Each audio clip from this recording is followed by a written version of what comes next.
Disclaimer: the views and opinions expressed in this episode are those of the guests and do not necessarily reflect the official policy or position of USA Global TV and Radio.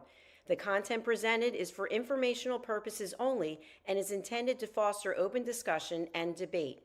Viewer discretion is advised. USA Global TV and Radio does not endorse any particular viewpoint and encourages viewers to seek out additional information and perspectives. Saving America with Dr. David D. Schein.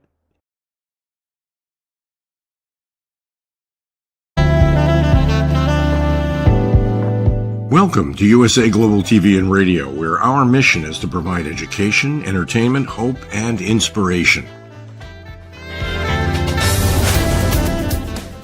USA Global TV and Radio connects you with experts and audiences all around the world every single day to help you succeed in business and to live a richer life.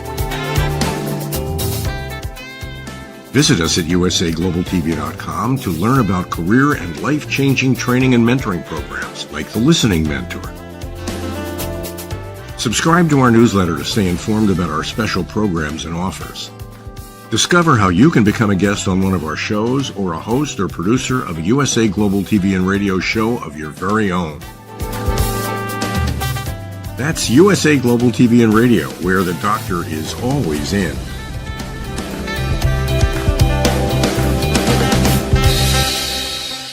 Welcome to Saving America. This is your host, Dr. David D. Schein. As the summer ends, things continue to heat up. While the official end of summer is a few weeks off, everybody knows when school starts and Labor Day passes, it's the effective end of summer. Russia and Ukraine, time to change course.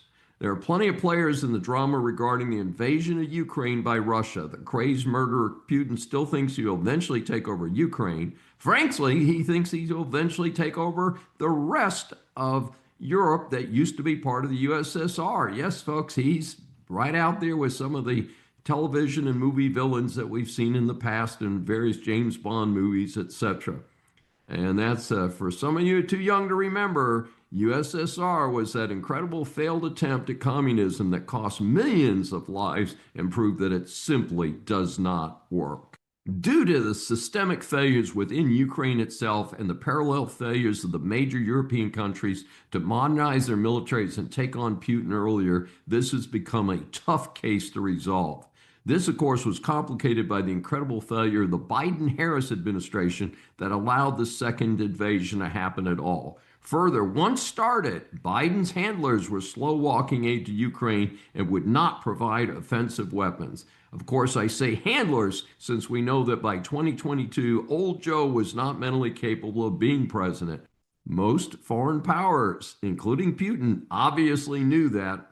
After years of not providing the brave and resilient Ukrainian fighters the weapons they need, the tide is turning. It looks like Putin's failure to now come to the table and instead still slaughtering civilians is changing U.S. strategy. It is very likely that the U.S. will provide Ukraine the offensive weapons needed to start causing damage to Russian infrastructure. Parallel to that, penalizing countries still buying Russian oil should also help. This is parallel to my pleas to stop buying anything from the threat to world civilization, China. Confirmation of this is a report that an $850 million package of weapons, much of it paid for by the EU, is now pending in the U.S. That package includes 3,000 extended-range attack munition missiles with ranges up to 280 miles. Officials said their use will also require Pentagon approval. But that has been the problem all along. Let's give Ukraine the weapons and the go-ahead to use them as they see fit. They've earned that right. Military expert Stephen Bryan, who recently was a guest here on Saving America, has indicated that Ukraine is considering the best at making attack drones. It also makes its own cruise-type missiles. Bryan continues that Russia is number 2 making these type of drones, with the U.S. and China way behind. This has to be a real priority for the future of USA military. Cheap and deadly, we also have to develop capabilities for defending against those drones. Not surprisingly, some of the useless and biased talking heads of the slopstream media have criticized the president's most recent efforts to bring peace between Russia and Ukraine. Vice President Vance has spoken out to defend such efforts as not wasting time. An effort was justified, but since that did not work, tougher steps will need to be followed by the U.S. and its allies.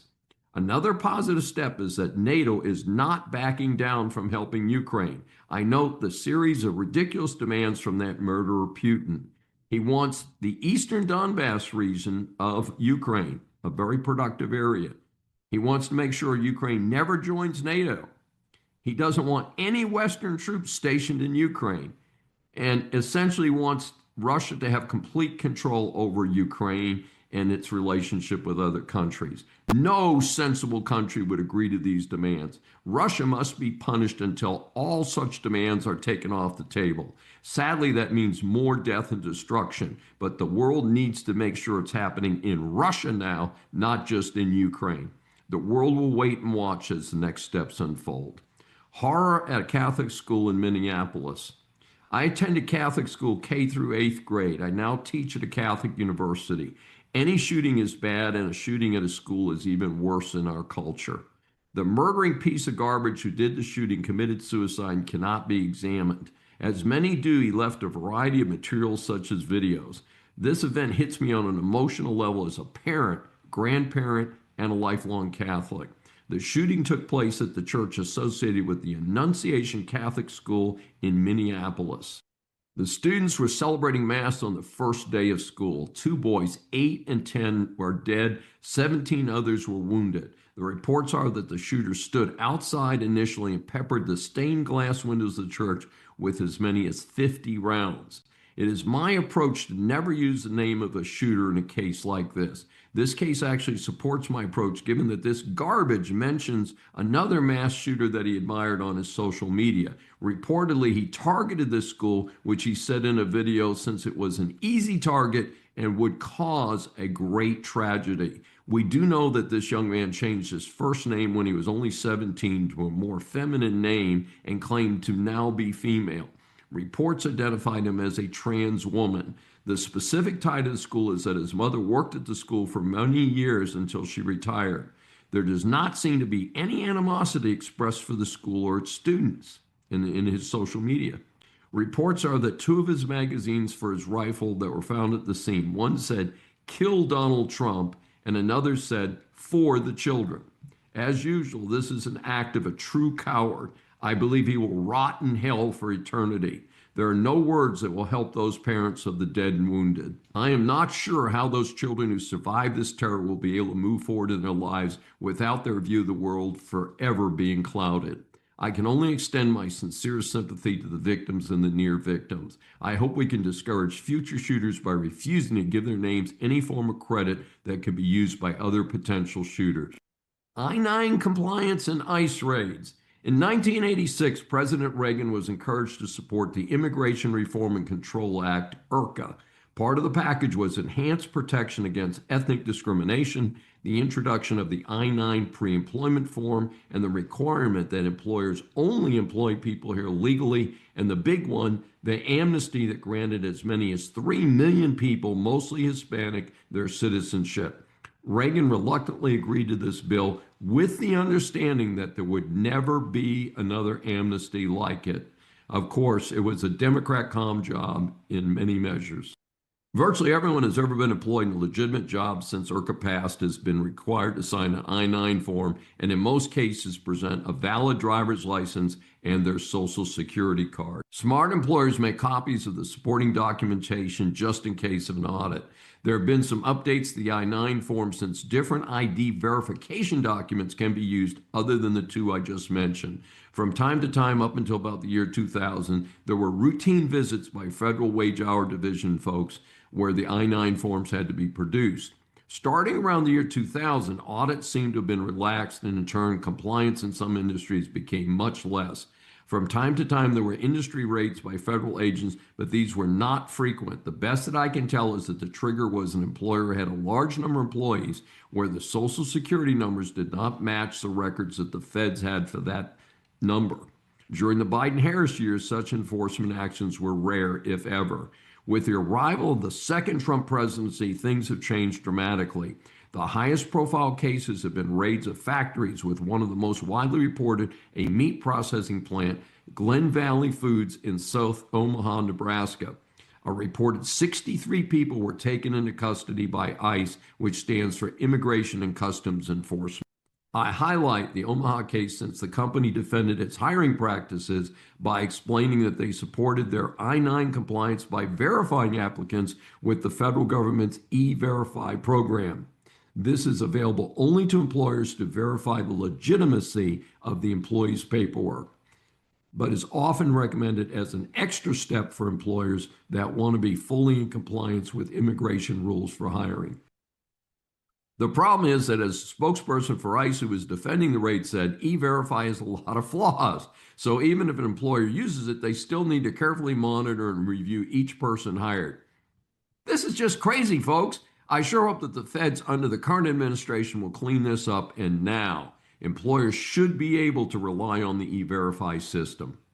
In the meantime, janitorial services, hotels, clubs, and resorts, meat packing, and large restaurants and restaurant chains should be reviewing all their current employee records for possible issues before a potential ICE raid. For all employers, be sure to use the current I-9 form available online, and importantly, make copies of the ID documents that the new employee produces and keep them with the I-9 form.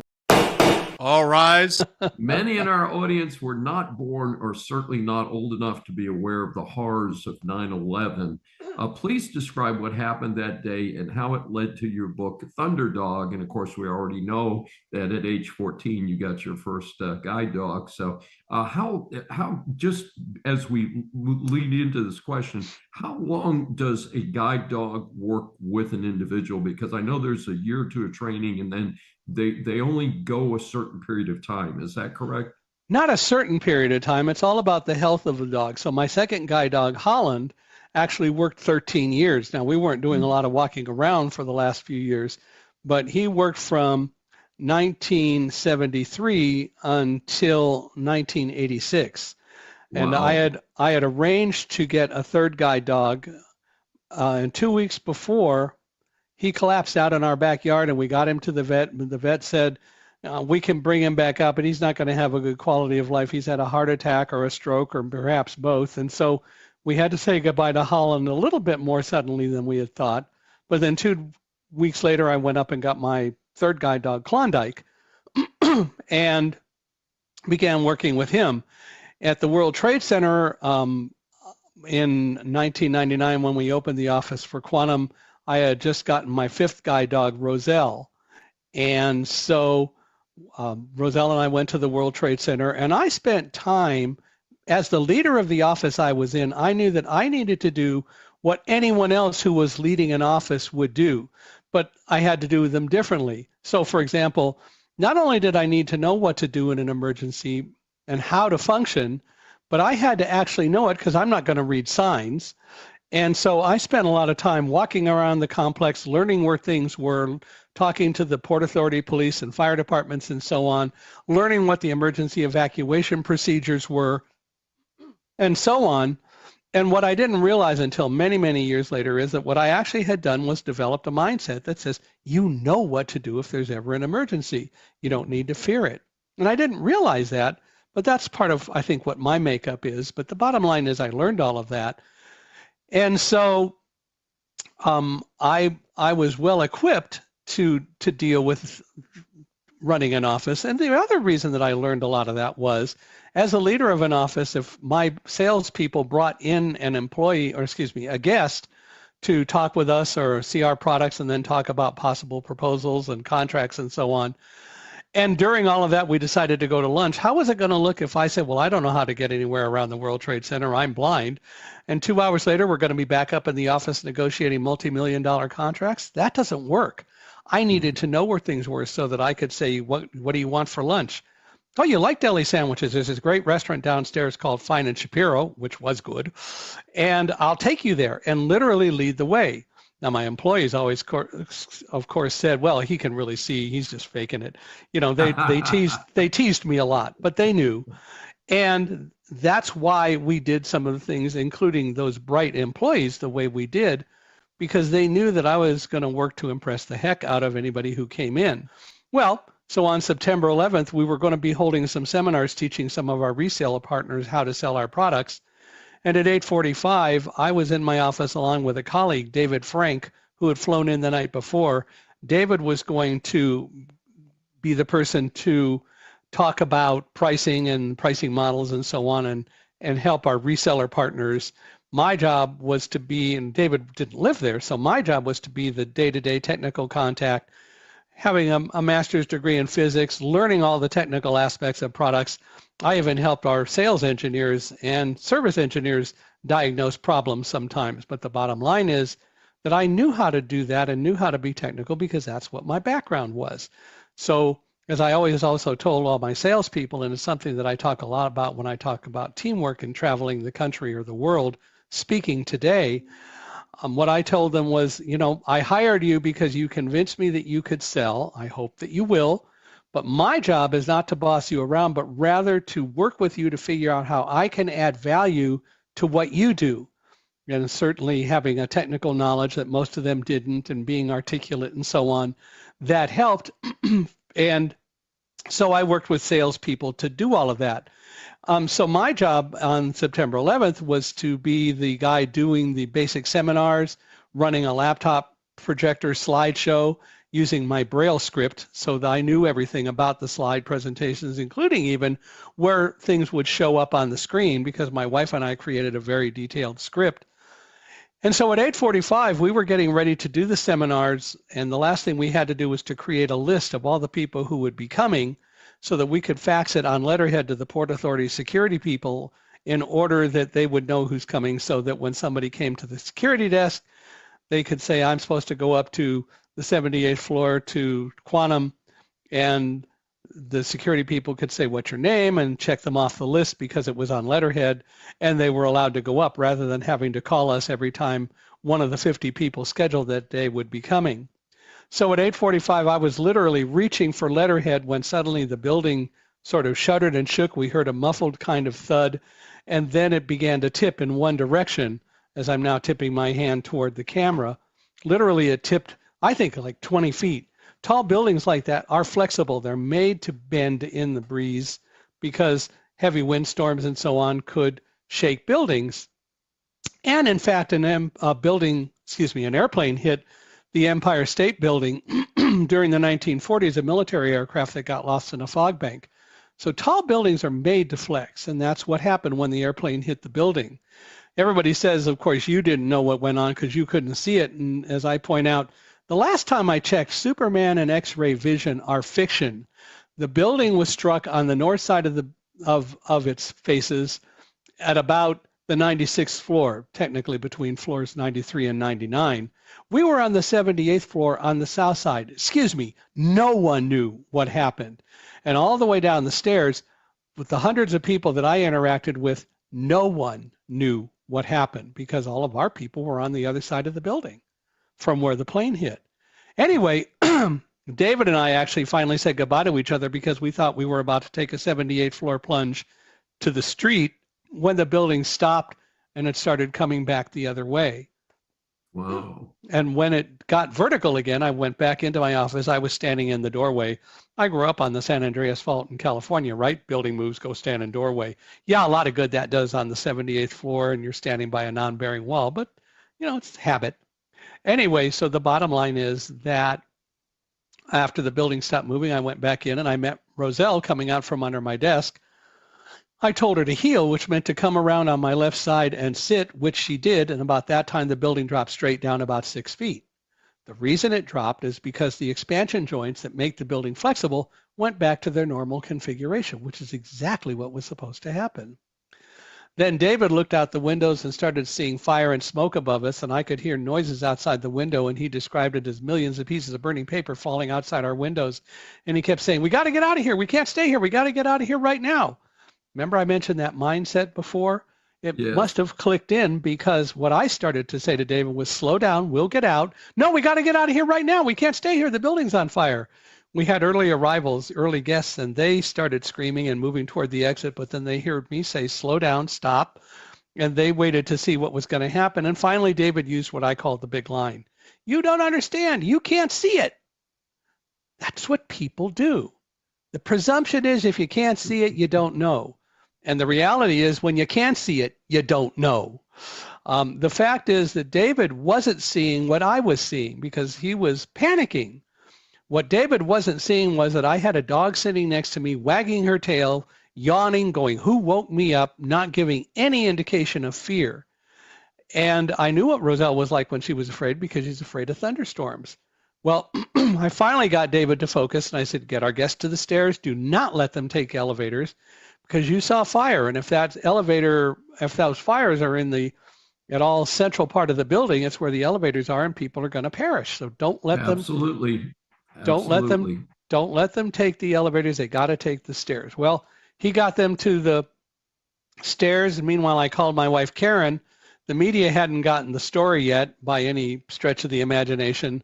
She wanted to know more. And I said, all I know is we must have had some sort of a muffled explosion or something. We don't know more. And when I know more, I'll let you know. But we're leaving the building now. David came back. We swept the offices. We went to the stairs and we started down.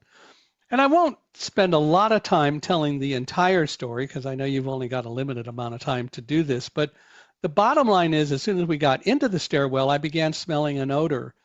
And it took me about four floors to realize that what I was smelling were the fumes from burning jet fumes.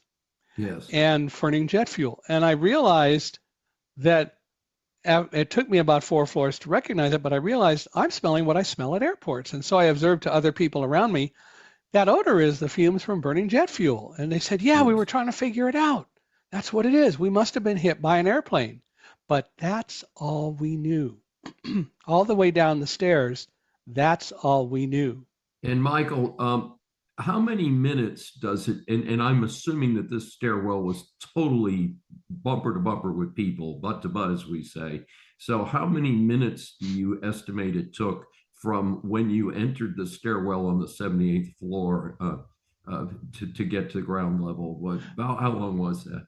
Not estimation, actual fact. We got to the stairs about 9:50 or 8:50 because I checked my watch. We started down, and at the 30th floor, we met firefighters coming up the stairs. And by then, and I checked my watch again, it was 10 after 9. So it took us 20 minutes to get from floor 78 to floor 30. But then with firefighters coming up and taking a lot of the stairwell, that slowed us down. And it took from 9:10 until 9:35 to get down the other 30 floors. So now that's a total of 45 minutes. And then when we got down to the bottom and got out into the lobby, they wouldn't let anyone go outside through the doors that would go from the lobby to outside, probably because if you had gone outside there, that's where people were jumping from up above, and they didn't want that to be an issue. So people were escorted or shunted through the whole complex to go outside as far away from the Twin Towers as we could be. So we didn't get outside until 9:45. So it was basically almost an hour from the time the plane was hit until we got outside. Once we got outside, David looked around and he said, Mike, there's fire in Tower 2. And I went, what are you talking about? He said, there's fire. We didn't know. The fact is that plane had hit. The fact of the matter is we didn't feel it. We didn't hear it. We were in our own little cocoon, if you will, our own little cave going down. All we knew was when we got outside, we were told to leave the area. So we went over to Broadway and started walking north on Broadway. We were on the west side of the street. So to my right was Broadway and to my left was a building. We crossed several streets. We got to Vesey Street and David said, I can see the fire really clear. We're close to Tower 2. I want to take some pictures, because he saw the fire in Tower 2 that we had no idea about. Yes. We thought maybe the fire just dumped across from our building because we had no clue. David took out his camera and was taking pictures. I tried to call my wife, Karen. I couldn't get through. The circuits were busy. Right. Because clearly people was saying goodbye to their loved ones. Yes. And so I had just put my phone away, and David was putting his camera away when a police officer yelled, "Get out of here, it's coming down now." We heard this rumble that became this deafening roar. I described the sound as kind of a combination of a freight train and a waterfall. You could hear metal clattering and clashing and glass breaking and so on, and then the white noise of Tower 2, which was about 100 yards away from us, collapsing. Everyone turned and ran. David turned and ran. He was gone. I turned Roselle 180 degrees and started running back the way we came. And we got to the next street now going back. So that was Fulton Street that we had crossed a little while before. And I turned right on Fulton Street because there was debris falling around us, and I was hoping I could get out of some of the line of fire from that debris. And it helped a little. I ran about 25 yards and suddenly caught up to David because it turns out that that's the way he had run. And when I caught up to David, he apologized. And I said, "Don't worry about it. Let's keep going." And we ran, and we suddenly were engulfed in all the dust and the dirt and debris from Tower 2's collapse. And we knew we had to get out of it. So now to my right was the building because we were going the other way. And I told Roselle, "Go right, right." I don't know whether she could hear me or see my hand signals, but she must have known what I want, because suddenly I heard an opening on the right, and she turned to right to go into that opening, took one step and stopped and wouldn't move. She froze. And I'm going, "Come on, Roselle." Nope, she wouldn't move. And I realized she stopped for a reason. She's a guide dog. So Yes. upon investigation, I realized that we were at the top of a flight of stairs. She did exactly what she was supposed to do. She got a hug for it, and then I said forward, which is the right command, and we went down the stairs and ended up in the arcade entrance to the Fulton Street subway station. We were there with some other people, and an employee of the subway system, a guy named Lou, came and got us and took us all. He discovered us there and took us to an employee locker room. There were already a few other people there, and we just sat there and tried to make sense of it all. And we were there about 15 minutes when a police officer came and said, "The air is clear up above. You can't stay here. You need to leave." And he wouldn't wait for discussion. He turned, and we just followed him back to the stairs, up the stairs, through the arcade that I mentioned earlier, and then up the last 2 flights of stairs. And we got outside, and David looked around and he said, "Oh my God, Mike, there's no Tower 2 anymore." And I said, "What do you see?" And he said, "All I see are pillars of smoke, hundreds of feet tall. There's no Tower 2. It's gone." And we stood there kind of in shock, not understanding. And then we just continued to walk on Fulton Street. We were walking west on Fulton, and we walked about 10 minutes, and then we were in this little plaza area when we heard that freight train waterfall sound again, and we knew that it must be our tower collapsing. And David looked back and he said, "There's another dust cloud coming." There was a little retaining wall there, so we got behind it and ducked down, and we waited till everything passed and the sound subsided. We stood up, and David looked around and he said, "Oh my God, Mike, there's no World Trade Center anymore." And I said again, "What do you see?" And he said, "All I see are fingers of fire and flame hundreds of feet tall and pillars of smoke. It's gone." And to think we had gone in 3 hours before just to do our jobs, and in the blink of an eye, literally, it was all gone. We stood there a couple minutes, and then I tried to call my wife, Karen, and this time I got through to her, and she's the first one who told us how 2 aircraft had been deliberately hijacked and crashed into the towers, a third to the Pentagon, and a fourth was still missing over Pennsylvania. And that's when we knew what happened. I do want to say one other thing. I want to talk about David for a moment. As we were going down the stairs, when we got to about the 50th floor, suddenly David said, "Mike, we're going to die. We're not going to make it out of here." And I just yelled at David, "Stop it, David. If Roselle and I can go down these stairs, so can you." And he told me later that brought him out of the funk that he was going into. And what he wanted to do, he said, was to walk a floor below me and shout up to me what he saw. And he wanted to do that because he wanted to get his mind off of what was going on and off of his imagination. So he wanted something to do. So I said, "Okay, go ahead." So he started doing that. You know, when I got to the 49th floor, he said, "Hey, Mike, I'm at the 48th floor, going on down." Walked down a few more floors. I was on 45, and he said, "Hey, Mike, I'm at the 44th floor. This is where the Port Authority cafeteria is. Not stopping, going on down." And why do I mention that? Because in reality, we all stayed pretty calm going down the stairs. And I think that David shouting up to me was important, not for me necessarily, because I've got to go down the stairs anyway. But what David did was, in his shouting of 42nd floor, all's okay, anyone within the sound of his voice knew that there was someone above them or below them who was okay on the stairs. His actions had to help keep lots of people focused going down the stairs, and that doesn't get talked about much. So I like to bring that up because I know that what he did helped a great deal, whether anyone recognizes it or even remembers it or not. But eventually, as I said, we talked to Karen, and then we started moving up toward Midtown Manhattan. And later that afternoon, I learned the trains were running and went with David to the Penn Station train station and caught a train out to New Jersey. David left me there and walked up to the Upper East Side. He wanted to stay with his sister, and so that was where he was staying anyway. So I went to New Jersey, and he did that. And I called my wife and told her a friend of ours, Tom Painter, who had been a friend of Karen since high school out in California, was also living in New Jersey. And as soon as he heard that something happened, he just came down to our house, not knowing whether I was working from home that day or in the office or what. He drove Karen to the train station, and they picked me up, and we went home.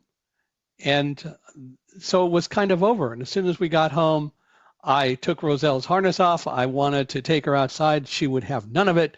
She just ran off and grabbed her favorite tug bone and started playing tug of war with my retired guide dog, Linny, because it was over for her. It was all done. She was fine. Nothing threatened her. And so she wanted to play. Dogs don't do what if. And in my new book, Live Like a Guide Dog, that's one of the things that we talk about. We focus so much as humans on trying to control everything or worrying about controlling everything that we don't recognize there's only a very limited amount of stuff that we have control over. And if we would stop trying to worry about and control every little thing, especially all the stuff we don't have influence over, we would be a lot less fearful, we would be a lot more open to trust, and we would live much better lives. Please proceed. The tariff trail expands. Most Americans know that a number of countries have been targeted by the Trump administration tariff campaign. Auto, steel, pharmaceuticals, and some IT materials have been especially targeted separately from these specific countries. The latest target is furniture. Trump resorted to his Truth Social platform to announce this investigation. He reported that his goal is to bring furniture manufacturing back to the United States. He mentioned the states that might gain from this push as North Carolina, South Carolina, and Michigan. U.S. furniture manufacturing has been in decline, best I can tell, so this may make sense. Also added to tariff enforcement list are wind turbines. Trump has actively spoken out against them as unreliable for electric supply and dangerous to birds. Seeking Chapter 11 bankruptcy protection after doing so just over 5 years ago is Bravo Bio Restaurants LLC, which also owns 25 Brio Italian restaurants and 23 Bavo Italian restaurants. When announcing their filing, the restaurant group indicated that it was a tough time for all in the restaurant industry, and I know that to be a fact. Here in Houston, where the economy is strong, I do see restaurants closing on a regular basis. It has to be worse in other parts of the country where the economy is not as good. A lot of this is the hangover from the Biden-Harris inflation surge on top of a weak recovery from the shutdowns during COVID. Costs are up, finding employees is more difficult, and many families are simply struggling, and they're not eating out as much or bargain hunting and not spending as much money when they do dine out. Democrat corruption in Florida reported. I came across an interesting article by Andrew Kerr in the Washington Free Beacon with the long title, How a Florida Congresswoman and Her Family Allegedly Siphoned Millions from Taxpayers to Fund Her Campaign. We do not have time to dive into all the details of this fascinating article, but if you have an interest, you may want to check out the article itself. The basics are that Representative Sheila Sherflus McCormick, a Democrat from Florida, ran for Alcee Hastings' seat a number of times. She never got close, but when the controversial Democrat died in 2021, she got her chance. She won a primary election by just 5 votes. Somehow she was able to put $2.6 million of her own money into the campaign, despite having reportedly earned only $86,000 in the prior year. The tie-in, however, is that she was the CEO of Trinity Healthcare Services. According to the article sources, that company billed Florida for 17 invoices that brought the firm $5.8 million in taxpayer funds. Later, Florida's Department of Emergency Management sued, claiming that the payments were not legit. The money was not paid back, but the company paid $6.2 million in profit-sharing fees to Sheriff McCormick. She then reportedly put millions into her campaign coffers for the two campaigns in 2021 and 2022. The article noted additional concerns about her other business dealings. Sheriff McCormick did speak with the Free Beacon and claimed all billing issues had been resolved, though some type of compromise agreement. However, the article went on to describe a series of possible business transactions and campaign finance issues. Not surprisingly, the House Ethics Committee is going to investigate the situation. Naturally, suspicions and accusations do not mean that any of this will be proven to be legally wrong, but I do hope the taxpayers will start getting some real answers. Only a handful of people in each state get to serve in the U.S. Congress. Hopefully, they are committed to their constituents in the United States, not to padding their own pockets. Well, just when you thought it was safe to go back in the water, the Food and Drug Administration has issued an alert recalling frozen shrimp that were brought in from Indonesia by a company called Southwind Foods, LLC. The possible contamination is the radioactive substance cesium-137. The company reports the bagged frozen shrimp product was distributed between July 17th and August 8th, 2025 to retailers, distributors, and wholesalers in the following states: Alabama, Arizona, California, Massachusetts, Minnesota, Pennsylvania, Utah, Virginia, and Washington. Brands involved include Sandbar, Arctic Shores, Best Yet, Great American, First Street. And some of these are available from various retailers, including Walmart. Sustained. Business students, business persons, or consumers, business law impacts much of what you do. This segment is designed to help you get past the headlines on key stories. Another non-delegation case, this one over FINRA. Business law is inextricably involved with government regulations, so activities of many agencies directly impact businesses. FINRA's website explains that the acronym stands for the Financial Industry Regulatory Authority. It is a not-for-profit, self-regulating agency that oversees U.S. broker-dealers. It tries to ensure that everyone can participate in the market with confidence by ensuring that investors are protected, financial advisors are licensed, and the interactions are truthful. In a recent ruling, the D.C. Court of Appeals decided that at least some of the authority wielded by FINRA without adequate federal oversight violates the private non-delegation doctrine. The case is Alpine Securities Corporation versus FINRA. In 2022, FINRA sanctioned Alpine for violating FINRA's rules and issued a cease and desist order against Alpine. Alpine then sued in federal court, challenging FINRA's constitutionality. Then, while the first case was pending, FINRA decided that Alpine had violated the cease and desist order and initiated an expedited proceeding to expel Alpine from membership in FINRA. Alpine then sought a preliminary injunction from the district court against the expedited proceeding, arguing that FINRA is unconstitutional because its expedited action against Alpine violated either the private non-delegation doctrine or the appointments clause. The district court denied the preliminary injunction. To stay in business, Alpine appealed to the D.C. Circuit. The appeals court reversed the district court because Alpine had been tossed out of FINRA with no opportunity for review by the Securities and Exchange Commission, SEC. Therefore, Alpine was entitled to a limited preliminary injunction because it has demonstrated that it faces irreparable harm if expelled from FINRA. Further, Alpine demonstrated likelihood of success on its argument that the lack of government review prior to expulsion violated the private non-delegation doctrine. It would seem that Alpine is in the lead position on this interesting case. How does the defendant plead? Possible removal of federal funds for NPR and PBS. In the interest of full disclosure, I got an important start in my adult life on nonprofit radio. I began with a show on arts and entertainment in Philadelphia early in my college life. The show was on Penn, University of Pennsylvania's FM station, which had a strong following. After about a year, the public radio station, WHYY-FM, asked me to move my show to their station, and I closed it out about 2 years later. It was a 1-hour radio program with arts and theater reviews and interviews with many interesting people in the arts. As a result, I began an arts management business, which I ran for about 2.5 years while in college. 30 years later, I had another 1-hour program, this time daily and on a regular AM station in Richmond, Virginia. That show covered employment matters. Since that time, I've been a guest on 2 different nonprofit radio and TV stations here in Houston. One is the PBS affiliate. So some may ask, how can I advocate to defund NPR and PBS? Well, it is because if they had kept the damn operation nonpartisan, I doubt any of us would have a complaint. However, it's turned into an extreme left operation that should not be for publicly funded operations. Further, the stations incessantly run fundraising campaigns, and the stations now include commercials, so they are capable of funding themselves.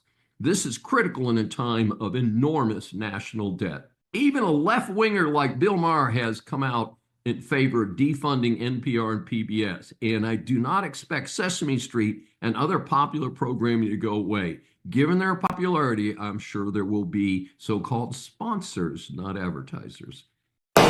Please raise your right hand. Our series of interviews for Saving America establishes that the world is full of interesting people. Once you hear from our next guest, I'm sure that you'll agree that he deserves the moniker of an interesting person. Saving America welcomes Eric M. Wohlwend, and who, after losing 3 jobs, bought his first rental property with the last of his money. In the next 2 years, he and his wife rehabbed, rented, and refinanced 20 units to become financially free by the time he was only 30. Since then, they have rehabbed and repositioned over 1,000 more units. They have consolidated their various coaching and other activities under Clear Sky Training Limited. He and his family have 4 best-selling books and own and operate multiple businesses. They do this and still spend half their time traveling and speaking all over the world. Using what he teaches, both of his kids started buying real estate when they were 7 years old without their parents' money or credit. Eric and his family host the Real Power Family radio program, which is on the Brushwood Media Network. Their most recent book is Family Success Triangle, Be, Do, Have. We had to shorten this bio so we'd have time for the interview itself. We welcome Eric M. Wohlwend for his first appearance on Saving America. Thank you so much, Dr. Schein. It is a pleasure to be here. And it's a pleasure to have you over here. As you know, we ask our guests 3 questions. So the first one is, so many people face tough challenges like losing 3 jobs in a row, and then they just give up. What made you different? Why? And also, why real estate versus some other form of business? When I graduated at 17, did a year of college, and then joined the Army so I could pay for college. It was always beat into me that you have to do this. And we didn't look at the ROI of actually getting a degree. I just blindly went where my parents had taught me my whole life to go. After that, I realized, man, this is hard. I got to pay for this. I can't even get enough loans, and I'm working 3 jobs. I never considered giving up. So I joined the Army, did 4 years active duty, ended up 13 years total. And in that time frame, I was a platoon sergeant. I was a medic in the Army. I was treating people. I had 40 guys working for me. I had 12 ambulance squads that were running 24 hours a day. And the bottom line is, as a platoon sergeant, if I made bad decisions, people could die. As a medic, if I made bad decisions, people could die. So you ask, how did I go and not give up? I never considered giving up. It didn't matter what happened. Most of my adult life at that point in time, if I made a bad decision or if I just gave up, people would die. And so I just never gave up. I don't know how to give up. Even today, I can't imagine walking away and giving up from something. Well, it's pretty fascinating. But the second part of my question is, why real estate once you got into your own business versus something else? That is not a simple question. I knew how to work with my hands. I read Rich Dad, Poor Dad. Yes. Right before I lost my last job, I decided to buy my first rental property. And about the same time as I got fired, I got it rented. So I finally got my first check, and definitely not two before I lost that job. But it wasn't enough to make the payment on having another vacant house. I couldn't even make the payment on my own house. And, I'm counting on people paying rent, and my wife is making $8.50 an hour. So there's no way we're living off of that. And I just decided, you know what? If we're going to do this, I've lost 3 jobs in 2 years, and each one I immediately came back. I got a better job paying me twice as much money, give or take, within a few weeks of losing the one before that. And I just decided I'm done. I'm not going to get another job ever. I am going to start my own business. It is going to be, involve real estate. And I would just like to buy houses, fix them up, and rent them out. And that has evolved into 18 different businesses, including multiple holding companies, a construction company, a real estate brokerage, a little bit of lending, and a bunch of training companies, multiple books, a radio show. But it all stems from that first decision of trying to create a better life for my family. And I just happen to choose real estate as the vehicle to do it. Well, that's a fantastic story, and I'm sure it'll inspire our audience. And our second question is, your current book is Family Success Triangle, Be, Do, Have. Share with our audience how this book will help them with raising their children, which I thought was kind of an interesting approach. As I said, as a sergeant in the Army, I had plenty of people working for me, and I took care of them. Frequently, they were older than me. I got promoted very rapidly. And yet, it's kind of like raising kids or taking care of, protecting your children. You want to push them. You have to get the job done.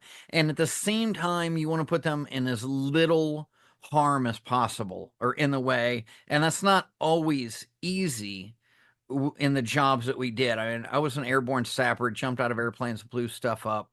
So not everything is, quote, safe. You're not ever secure. And here I go on a tangent. I always do this. Could you tell me the question again? Sure. And we want you to talk about your current book because the book. Yeah, sorry about how that fits in with raising kids, which I thought was an interesting approach. Okay. After leading troops in the Army and then starting businesses and hiring people, I looked after these people the same way I did in the Army. And then I finally had children last.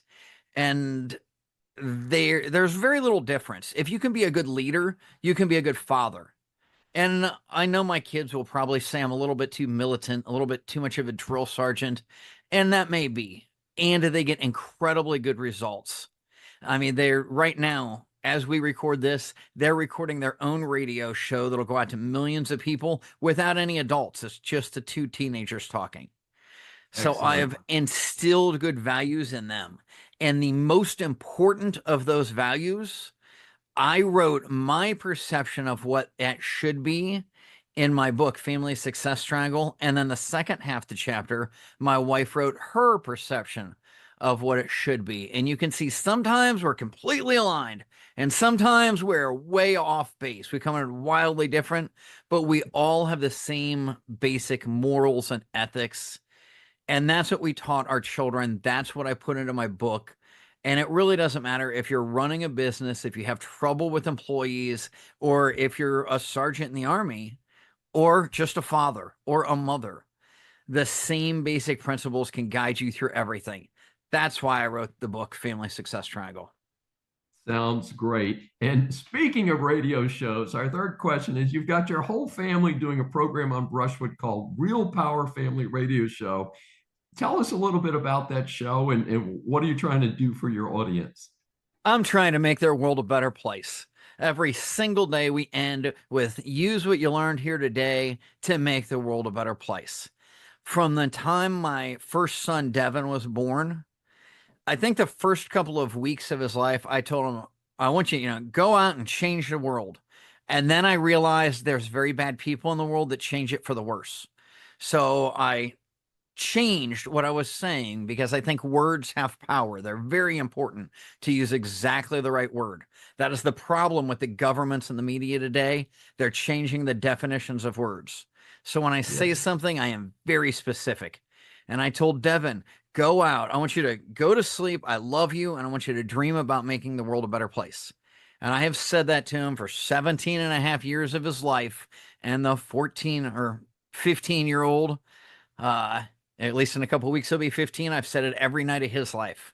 I love you. I want you to go to sleep and dream about making the world a better place.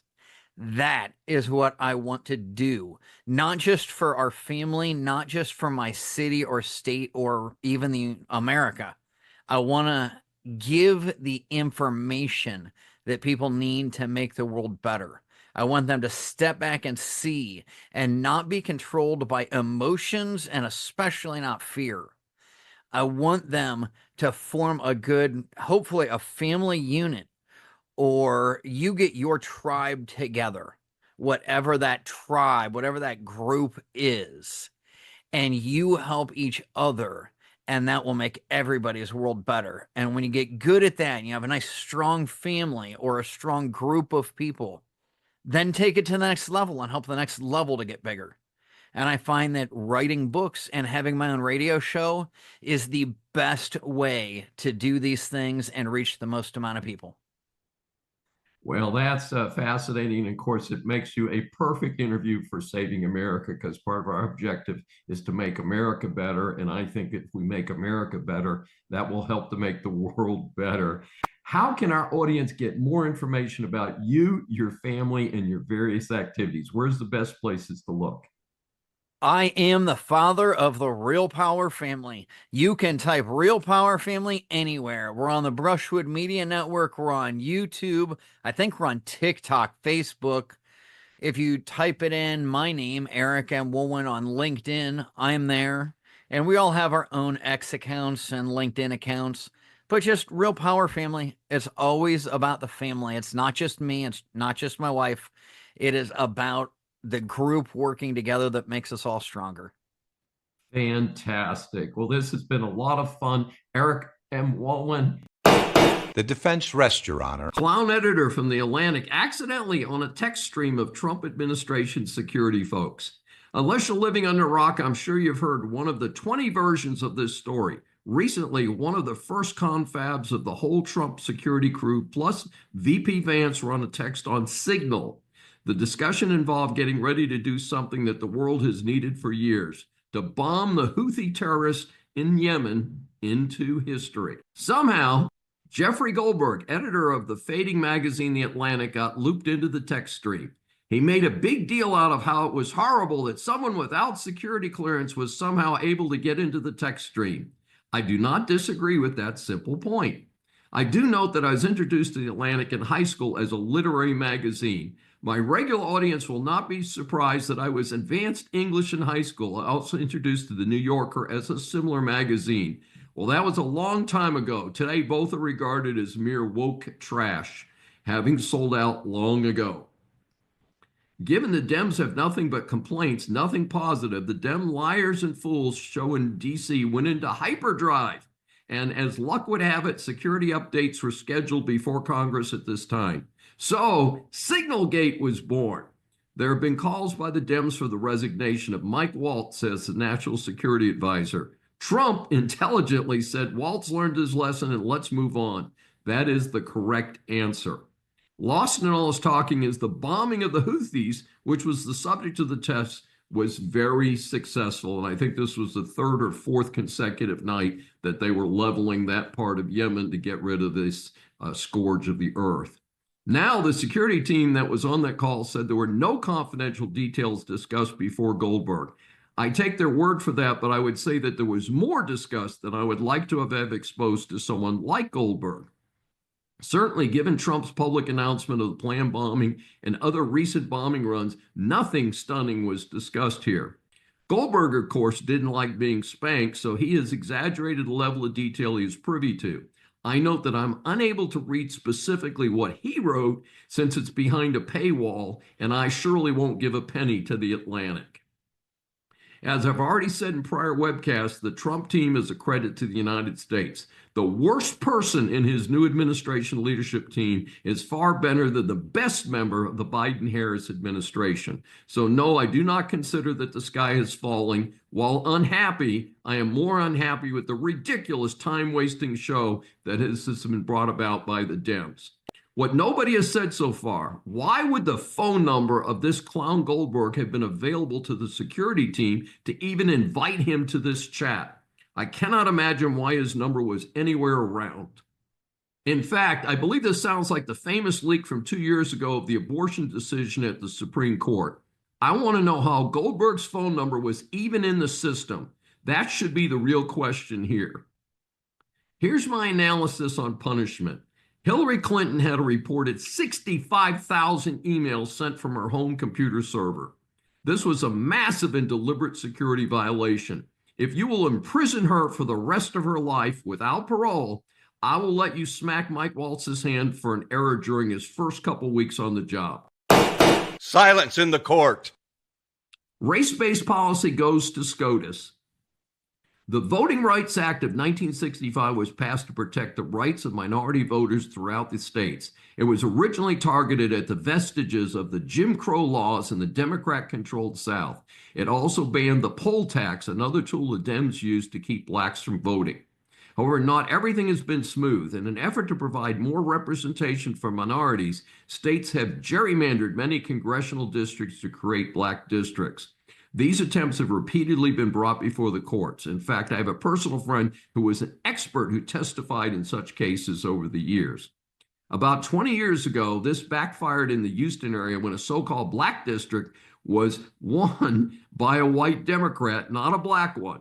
Currently, there is a battle brewing at the effort to create a second predominantly black district in Louisiana. That state is approximately 30% African American. Unbelievably, this is now before SCOTUS for the third time, this time to see if the creation of the second black district violated the Constitution's Equal Protection Clause for non-black voters. Given that this is overtly race-based, does it now violate the concept of equal protection? Given the diversity of modern society and the growth of minority representation in the Republican Party, it is time to stop showing this specific form of race preference. The Roberts Supreme Court has tended toward a balance with favoring elimination of affirmative action, but less aggressive on targeted voting districts. So right now, this looks like a toss-up. Order in the court. Trump has been riding a wave of good business news. It is estimated that on the table are promises to invest over $1 trillion in the USA in the near term. On top of Apple with $500 billion, there are a couple of recent announcements, including Honda indicating that its new Civic will be built in the USA instead of Mexico. This session is adjourned. Thanks for joining me for Saving America. If you have questions or comments, please find me on various social media sites. I'm Dr. David D. Schein, and I will see you next week. Welcome to USA Global TV and Radio, where our mission is to provide education, entertainment, hope, and inspiration. USA Global TV and Radio connects you with experts and audiences all around the world every single day to help you succeed in business and to live a richer life. Visit us at usaglobaltv.com to learn about career and life-changing training and mentoring programs like the Listening Mentor. Subscribe to our newsletter to stay informed about our special programs and offers. Discover how you can become a guest on one of our shows or a host or producer of a USA Global TV and Radio show of your very own. That's USA Global TV and Radio, where the doctor is always in.